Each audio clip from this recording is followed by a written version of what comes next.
Colleagues, it's really a pleasure to be with you today, and thank you for joining the session. And I like to have a bit more of an interactive discussion, and like Helen said, please feel free to jump in on the chat or to try and contribute through the polls or sharing your ideas as well.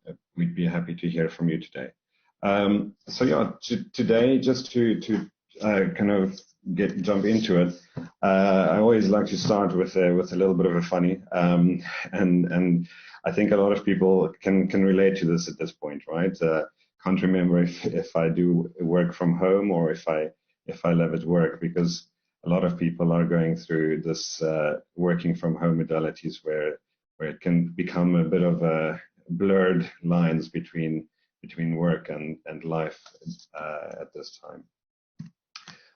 So just in terms of the purpose of today's session and what we want to achieve is really to reflect on how we are feeling and coping at this point of time, how we'll create the opportunity to share, and it will be an interactive session with some polls. We ideally would like to facilitate an understanding of our own reactions and our own experience during the coronavirus, and just kind of check in to see why we are going through what we are going through, and relate that to our experience as well as to the global experience and the normal human reactions. And then together to see and explore some practical actions that we can use to improve our resilience, and also to look at how we can live more healthy and how we can really sustain our mental health and mental hygiene during this quite difficult period. And then lastly, this will be done by Therese, is just to connect you with the UN mental health support systems that are in place, and we'll talk a little bit also about knowing when to seek mental health support.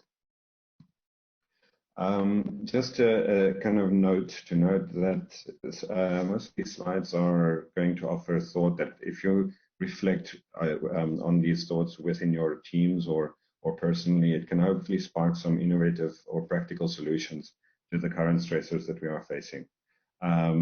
Really, I've been quite amazed with what teams are coming up with through this time. And as you know, just by planting a seed or asking the right question, or sometimes be genuinely curious about an answer, it can sometimes bring a lot of new things and new good solutions, and a lot of good can actually come from this kind of inconvenient time that we're collectively facing.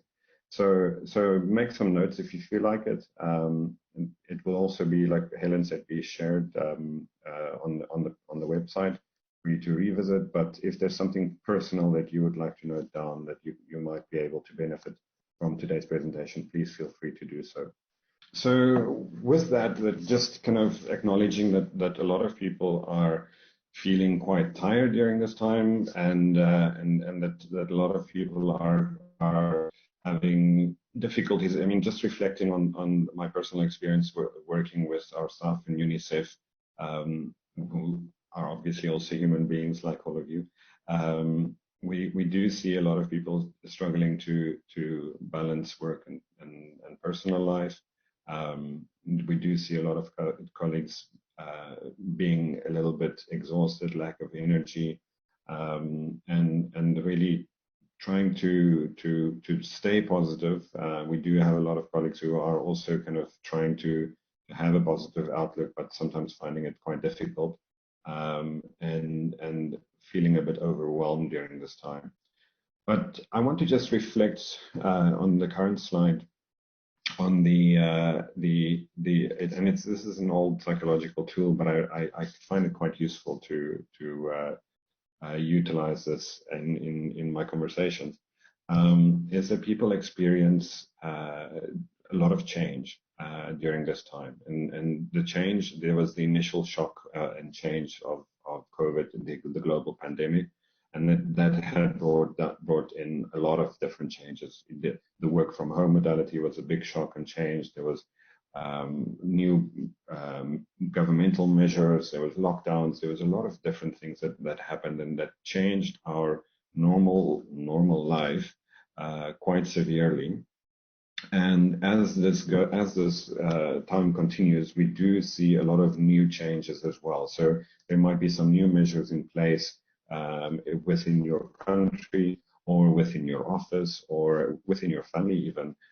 Families get infected and affected by the virus, so then there might be some new changes happening again.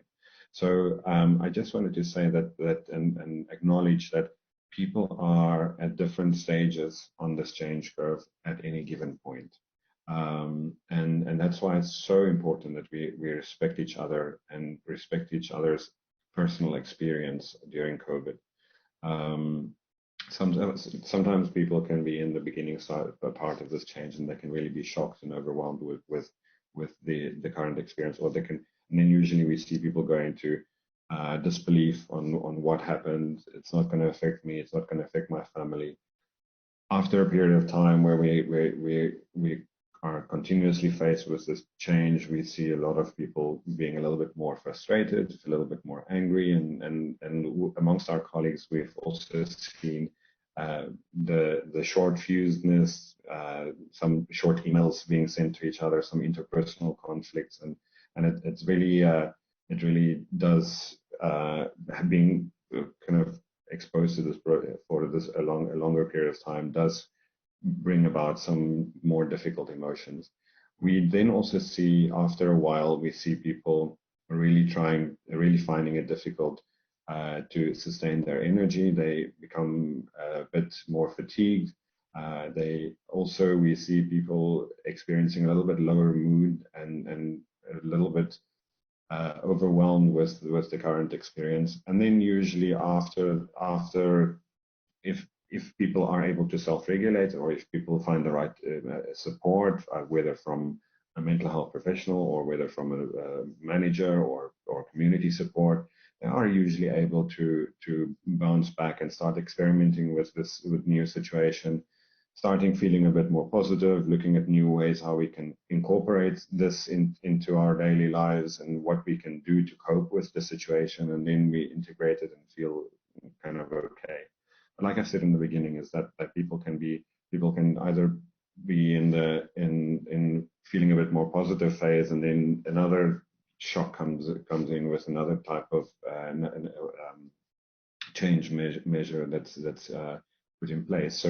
So then you can kind of slide back into feeling a little bit more frustrated again about the current experience. So this is normal human behavior, and we as humans, we all go through this during this time.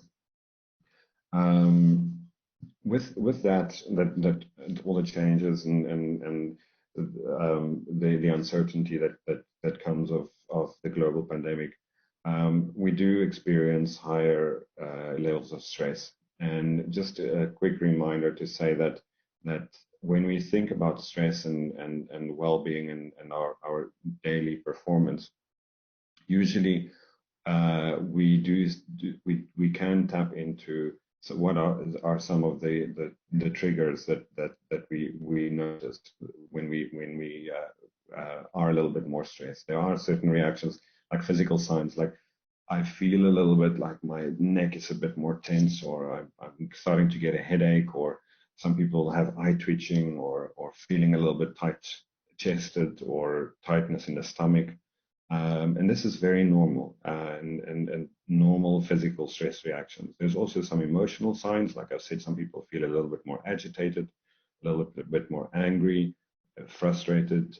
Some people might feel a little bit more kind of overwhelmed and really finding it difficult to balance some of these emotions and to regulate. And then also to say that there might be some cognitive signs. There's negative thought patterns that we kind of circle around. There might be some behavioral signs. People start maybe drinking more or using other substances, or whatever the behaviors might be. And then also there might be some spiritual signs where some people might start doubting a little bit in terms of their own spirituality, or whichever way it might go. So just to really say and to bring it home is that this is all normal. We're all human beings, and it's okay for us to experience these reactions. These are normal reactions to stress in an abnormal event. This is kind of an abnormal time for us. Most of us throughout our entire life have never experienced a global pandemic like COVID, and this is all normal reactions to this abnormal event. Just quickly continue. Also, just to say that everyone reacts differently, and with those reactions that I've just spoken about, we have to respect everyone else, but we also have to respect ourselves and be gentle to yourself during this time. You are doing the best you can, and really try to just show empathy to others and understand that sometimes someone being frustrated with you or being a little bit short fused might be their own reaction to stress and not necessarily to you or to whatever you are going through.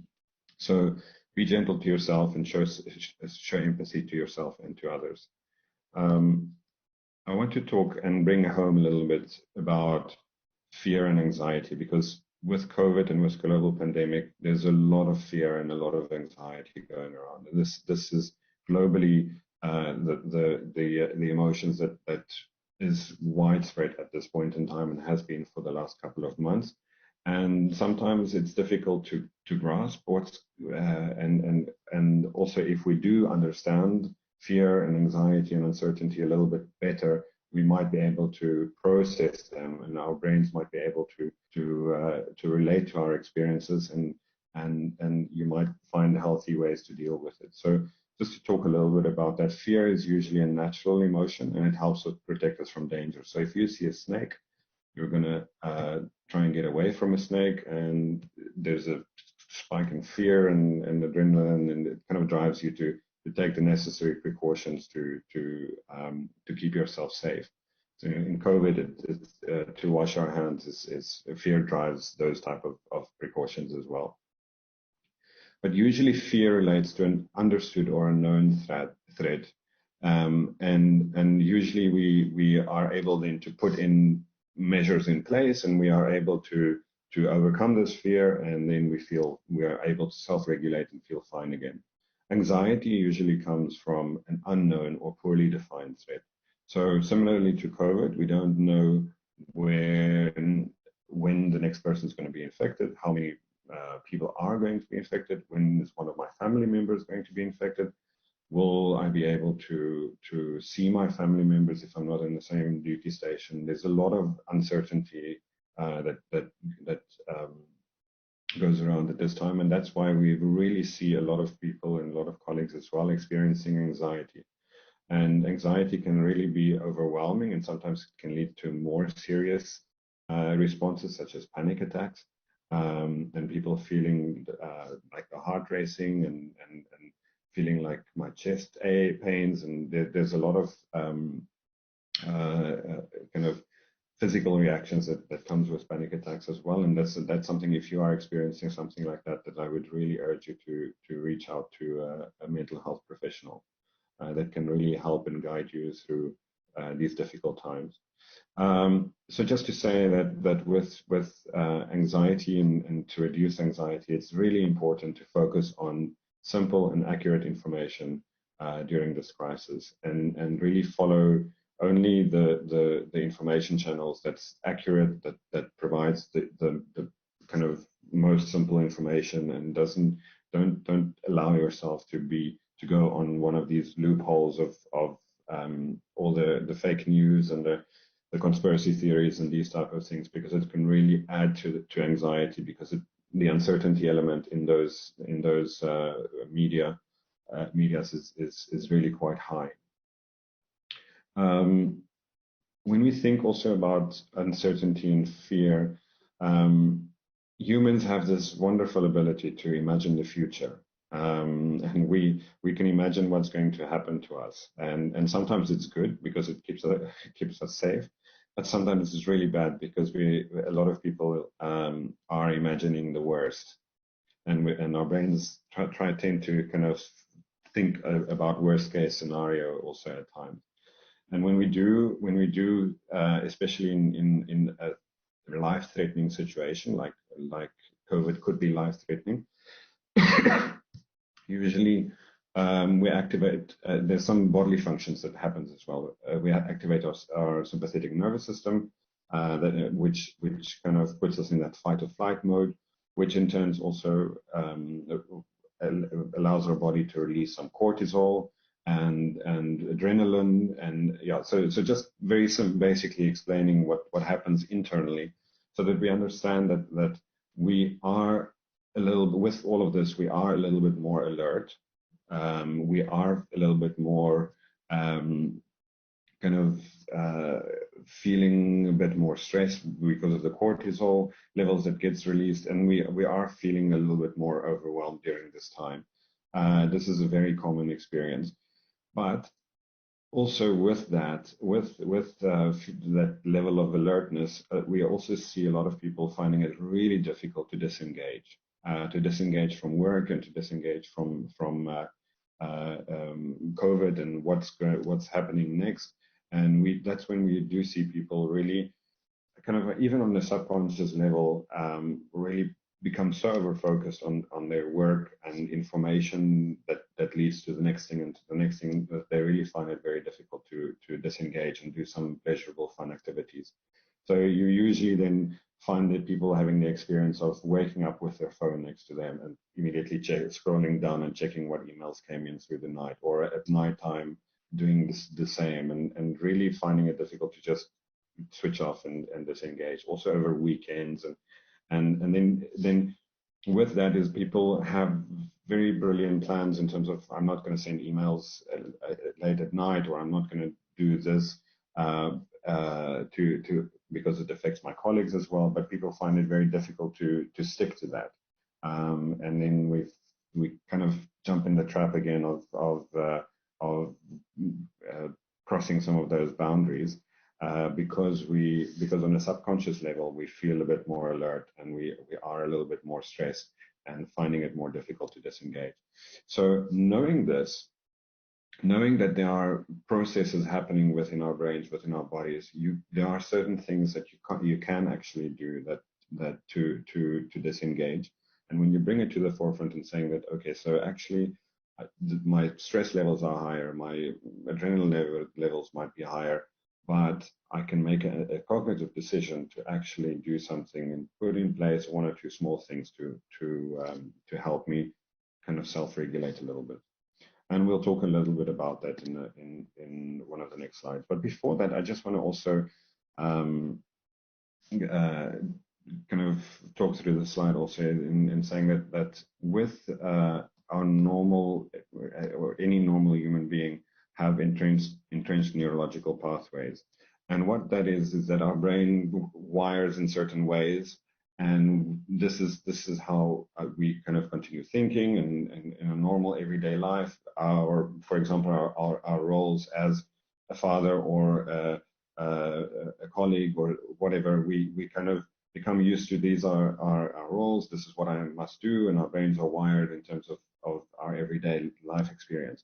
With something like COVID, these neurological pathways have become a little bit upset, because all of a sudden me as a father might not look the same as before, because now all of a sudden I'm the father and the educator, or the mother and the educator of my child at home, and I need to cook. And if you had a nanny before, you don't have a nanny anymore. So there's a little bit more identities that come in, and our roles is a little bit blurred. Same with our values, our boundaries. Our boundaries, we might have our own set boundaries in terms of our personality, how much I engage with other people, how socially I am. All of these different boundaries that we've put in place in our normal daily experience are now completely, with the lockdowns, have been enforced with different boundaries. So it's really, if we think about it, it's no wonder that we are experiencing additional levels of stress, because our normalcy, our feelings of normalness and also the way we think and the way that we feel and the way that we act within our kind of the way we are wired is a little bit kind of the apple cart is thrown over as well. So just some basic tips on how to deal with uncertainty that we've been promoting is really to first of all name it and tame it, and we'll go through that a little bit and see how we can do what we can do to name and tame it, but also in terms of to see what we actually can control, what we can change, and with that change what we can, and also the things that we cannot change, that we are uncertain about, that we try to put in some coping strategies that we can deal with. So for example, the things that you can change, we urge people to look at what are some of the problem solving coping strategies that I might have. So I'm uncertain about how it will affect my career and job security and these type of things. So there are certain things that you can do to reach out to your HR, ombudsman, whatever it might be within that community to try and problem solve. And then there might be certain things that you have to accept that you can't change. And then with that, we try to urge people to look at how, from an emotional point of view, we can put in coping strategies in place to support our current experience, but also to be able to help us self-regulate and feeling a little bit more okay with the experience. In terms of name it and tame it, oftentimes we kind of, if you look at that picture on the right hand side, how do I explain this feeling? We do see people really finding it that our feelings, our concerns, everything becomes this kind of big mush in our head, and if we have so many worries and concerns and evacuation, will I be able to be evacuated? Will my family be okay? Will what's going to happen when I return to work? A lot of different worries and concerns that people might have during this time. Then if we have that all in our head, but we're not able to process them, it might become a little bit kind of mashed up together, and there might be this cloud of anxiety that kind of feels impossible to handle, and people might feel overwhelmed. But actually, it is possible to do it.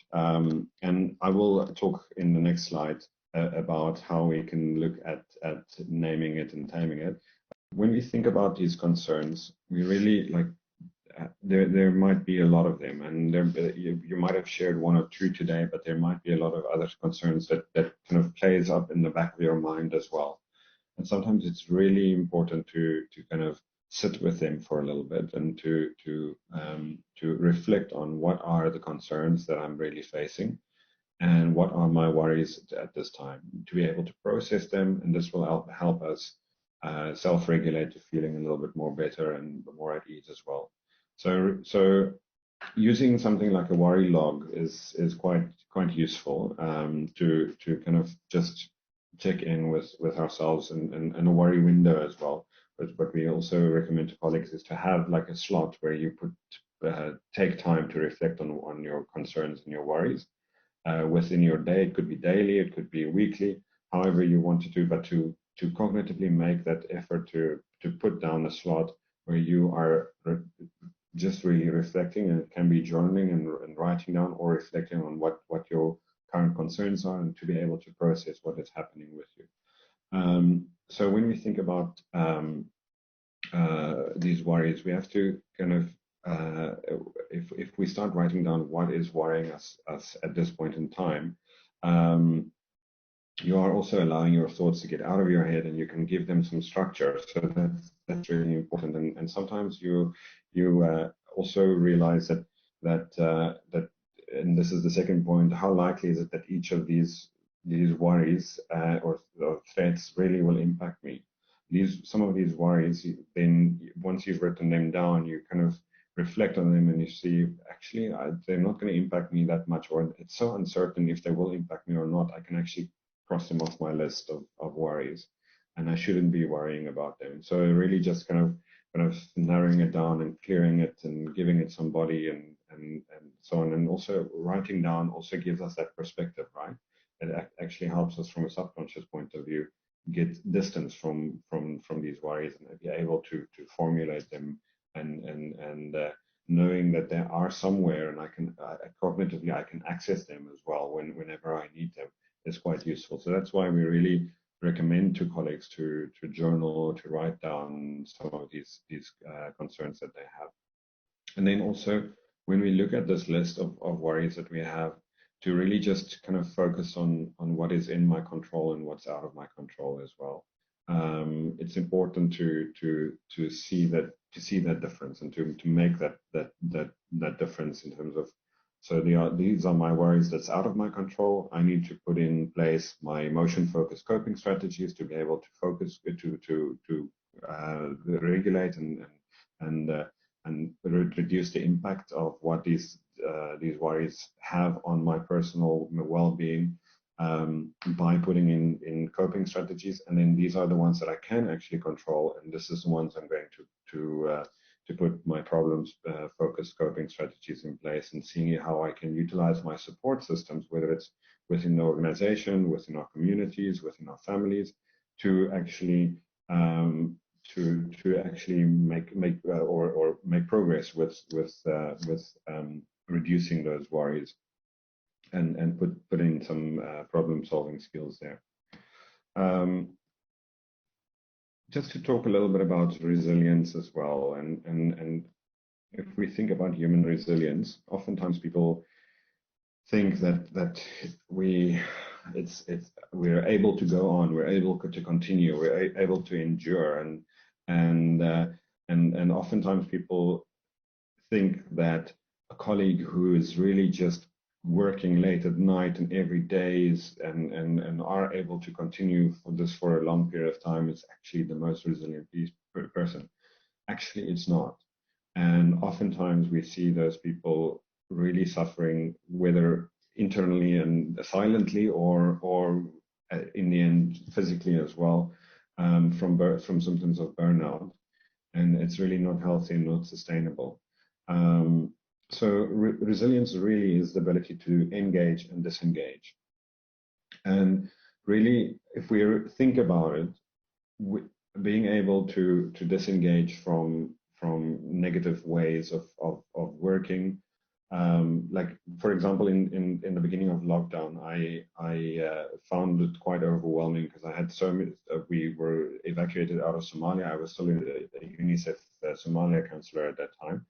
And I had so many colleagues in different countries to support and different time zones, and people were reaching out really all the, like 10, 12 hours a day. And I really had to put some boundaries in place after the first week and a half, because I felt like I'm not going to be able to do this for a long period of time.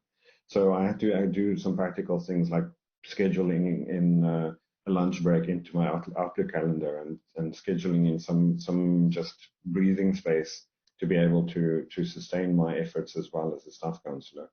So knowing when to engage and disengage, and also with regards to our emotions and with regards to our coping strategies, our well-being initiatives, knowing when to engage in those as well and when to disengage is also useful.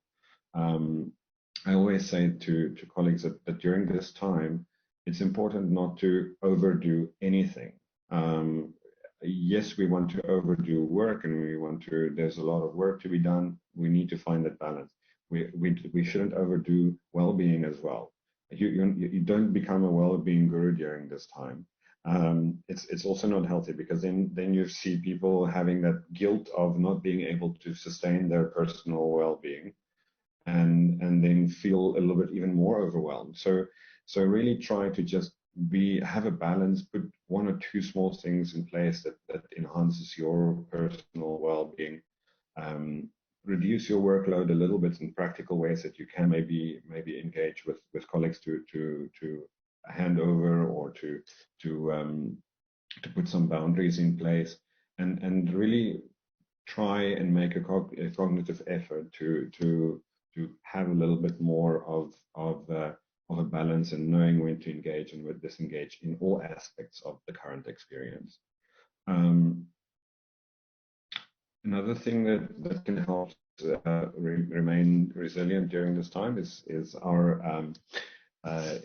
brain agility, which is really just focusing on our emotions and emotion regulation, being able to self-regulate during this time, and really tapping into what it is that I'm feeling at the time. What's my emotion during this time? Recognizing these emotions, and really try to recognize when the emotions become a little bit too difficult to deal with, or when you see more and more difficult emotions like anger, sadness, worries, fear, these type of emotions coming in part of your daily experience. What can I do to regulate those emotions as well? Small activities that can help us feel better, you can put in place in your daily practice that can actually help with emotion regulation. So, for example, some people might like listening to music in the morning that makes them feel a little bit happy, and part of their shower experience, they listen to music and they put on a happy song, and that can kind of boost that emotional experience, and you can carry that with you for a little part of the day. Some people might be regulating when they listen to calm music at the later stage of the day, or when they, some colleagues even said to me, I really feel like I'm letting go of all my emotions when I'm ironing. I think personally, I would really not, I would get more angry, but people have different ways of self-regulation. So really trying to find these personalized activities that might make you feel a little bit better, that you can reflect on, like, when I do that, I actually feel a little bit more calmer. Maybe it's good that I put that in place a little bit more frequently in my daily practice during this time. Then also really kind of just be a bit more focused on your mind-body connection as well. And with that, to really kind of reflect on what's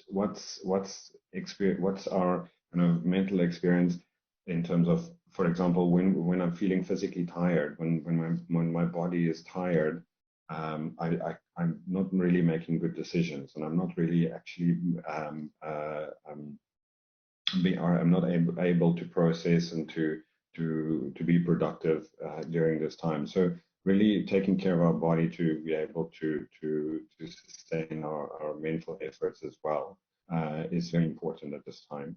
I've seen some colleagues share that they're hot also, and sometimes physical heat even can really make a difference in our energy levels and in our mental energy as well. So really just that connection is really important to make and to reflect on, in terms of how we make sure that we take care of our physical body as well to sustain our mental efforts.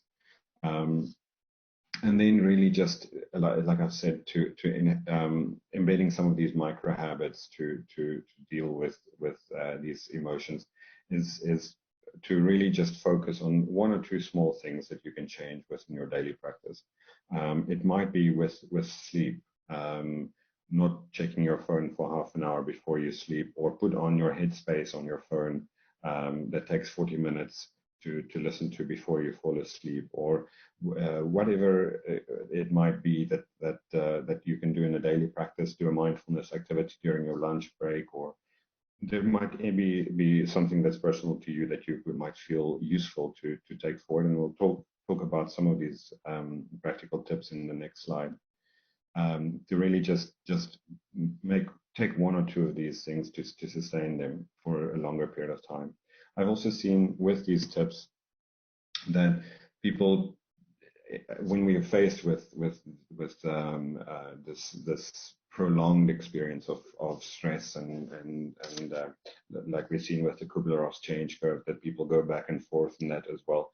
That people find that their well-being efforts is not sustainable, and they might start a yoga class or something like this, and then after a couple of weeks they kind of let go of themselves, and they don't continue this during this time. It's important, like I said, to really stick to small, manageable things that you can put in place. And then also, if you let go of them, that's also okay. If you let go of one or two of these activities, be guided by your body, be guided by your internal experiences, your emotions, your behaviors, these type of things. And when you see you're becoming a little bit more overwhelmed or a bit more stressed, remind yourself that actually I need to put in place one or two of these well-being strategies that I've written down before, and then go revisit them. This is a bit more sustainable. This is a bit more kind of okay, and people feel a bit more comfortable doing that than trying to do all of these things at once and really finding it difficult to sustain our efforts in our mental health and mental hygiene. So just some of these tips really to guide us through what we can do is to stick to our routines. Routines can help us, give us those boundaries within our daily activities, and to really try, for example, in the morning, if you're working from home, to still have a morning routine and to continue having a morning routine, similarly as you would have had before going to work, and then only put on your laptop or check your emails after you finished your morning routine. Develop some new sustainable ones. When you do work from home, we do have some routines that we cannot access anymore. And when we are in lockdown, I've had a colleague from Zimbabwe that said to me, I used to go with my son on Sundays to go for an ice cream, and that's our normal routine, and I cannot have that anymore. So try and be creative in creating some new sustainable routines with your current reality that can really give some boundaries around your daily experience. Also, structuring your workday. Like I said, it's really important to do proper time management and really make a conscious effort to disengage, and really schedule in time where you do take time for well-being activities, for engaging with family, for allowing social support, for working, because we do need to work as well. And having a structured work day can actually be quite useful and helpful in calming the kind of mush that's in our minds all the time. I like to call it mind cinema that people usually have. Then also just to say, creating a well-being plan is sometimes useful for people who like to plan these things out, and maybe put in place a plan for this week and a different plan for next week, and just kind of sitting down and reflecting on what are one or two small things that you can go to. What are your go-to activities, and really just write them down, and that you can access whenever you need to, and go back and forth to access them. Very importantly as well, and this plays into our mental health as well, but our physical health is super important. Sleep is very important during this time, and I would urge you to reach out to a staff counselor or someone that a medical professional that can help you with sleep if you are facing difficulties with sleep. Sleep naturally lowers our cortisol levels and actually helps us regulate as well. And sometimes people have difficulties with sleep. It can be either difficulties falling asleep or staying asleep, or it can be, which we've seen a bit more during this time, colleagues waking up, having had 7 or 8 hours of sleep or normal hours of sleep, but waking up tired. So not having adequate quality of sleep. And there are certain things that you can put in place to have a better quality of sleep as well.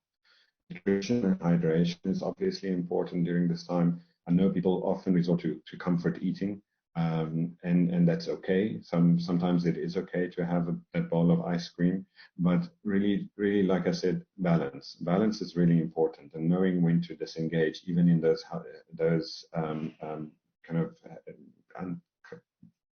unhealthy coping mechanisms as well. And then exercise is obviously, and we all know this, and it's the sustainability of exercise is sometimes very difficult for colleagues, but exercise is one of our best coping strategies in terms of dealing with stress, naturally lowering cortisol as well, releasing endorphins, which we see with the runner's high, as they call it, and releasing feel-good hormones and helping us emotionally regulate as well. It's very important. So exercise, I always also tell colleagues, again, don't try to become an athlete during this time. Exercise for mental health. And exercising for mental health can sometimes be 15 to 20 minutes of exercise where you just get your heart rate up and your breathing up and really just go into a little bit of physical activity. And then there are some other things as well that we've listed there that I will happily share with you, and that we can discuss a bit more, or if you have a staff counselor or someone that you can reach out to, that you can look at what is some practical ways that you can actually and that makes sense within your context to put in place a well-being plan. So I'll just, for the sake of time, I'll move on and just say that also in UNICEF we have a kind of slogan of saying have a mega day, and to try and put in place one mindfulness activity, a little bit of exercise, a gratitude activity, and reflecting on what I've accomplished during the day or during the week. And that really can also put on a much more positive spin on your daily experience. When to seek out for mental health support, it's really important to reach out to a mental health professional, either within the UN system or externally, when you have had mental health concerns before COVID and you really notice a further decline in your mental health. If you are experiencing symptoms linked to past traumatic events, so sometimes people go through critical incidents. People might be deployed in the field and they go through critical incidents, or they might be in an HQ location and they've been in a car accident or loss of a loved one. And with these critical incidents, sometimes people have during these times a bit more flashbacks. They kind of thoughts go back to that traumatic event. And if that is happening to you, I would urge you to reach out to a staff counselor or a psychologist. If you are having suicidal thoughts or feeling that these emotions and demands of the current experience is really getting just too much for you, and you feel like you can't go on with life, really make an effort to early on to reach out for support. If you're in a domestic abuse situation, when you are experiencing physical or verbal abuse, the staff counselors and psychologists can really make a difference in your experience. Excessive alcohol or substance use. If you notice that you've now during this time resorted a bit more to alcohol and substance use, and it's actually impacting on your daily life, there are ways that we can look at reducing these negative coping strategies. Or, like I said, if you're having ongoing insomnia and having really a lot of problems with sleep, I would urge you to seek mental health support. So with that, I just want to give over to Therese to talk a little bit about the mental health resources that we have within the UN system. Excellent. Thank you, Ruan. And it's fantastic ideas and things. And I've certainly been thinking about what else I can put in place, because we're at a really interesting time where I think we all need to think about this. And I know that I've had to pause and think about what will help me at the moment. How can I make a difference to my own mental health and well-being? And just wanting to let people know there are a whole range of resources that are available. And obviously our focus today is on what we can do to look after ourselves. But the UN system is really has a focus on this from the Secretary General down. understands that it's a really difficult time for us all, and so there is a focus at a system-wide level, at an organisational level, at a department level about what can we be doing to make sure we're looking after mental health and well-being of our personnel. So obviously we can take actions, but also our workplaces are taking action to make sure we're looking at mental health and well-being of all of our staff. So just mindful of time, so just wanting to alert you to a few of the resources that are available. The UN Mental Health and Wellbeing Strategy is the first website listed on there, and that's got a lot of information for managers and leaders for looking after your own mental health, and also if you are experiencing mental health conditions, some of the things you can do and how to support a colleague.